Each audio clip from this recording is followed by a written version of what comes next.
દેશ જેમાં ઉત્તરે હિમાલય અને દક્ષિણમાં સમુદ્ર એવા આ ભારત દેશના રહેવાસી આપણા ભારતીયોને મારા નમસ્કાર.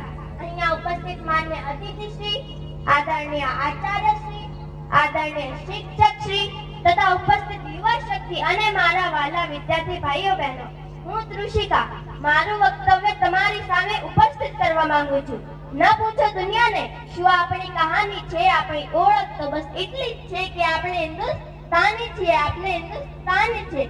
આપ સૌને 2026 પ્રજાસત્તાક દિવસની હાર્દિક શુભકામના.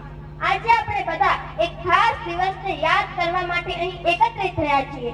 26મી જાન્યુઆરી 1950 રોજ આપણા ભારત દેશે પોતાનું સંવિધાન અમલમાં મૂક્યું અને ભારતની આ એકમાત્ર તારીખ જ નથી પરંતુ ભારત માતાના આત્મગૌરવનો દિવસ છે.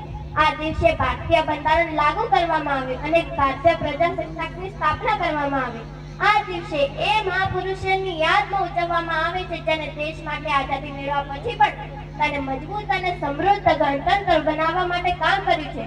આ દિવસે ભારત પ્રજાસત્તાક તો બન્યું.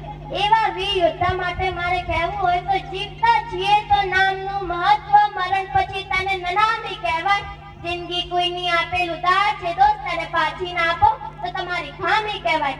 રડતા રડતા આવ્યા હતા જિંદગીમાં, રડતા રડતા આવ્યા હતા જિંદગીમાં અને હસતા હસતા જાઓ તો આ જામી કહેવાય. બાકી તો ઘણાય મરે છે ને ઘણાય જીવે છે, તે સાહેબ ગુલામી કહેવાય. આવા આપણા સમાજ માટે, આપણા રાષ્ટ્ર માટે જો શહીદ થાવ ને એનું નામ સલામી કહેવાય, એનું નામ સલામી. જય હિન્દ, જય ભારત.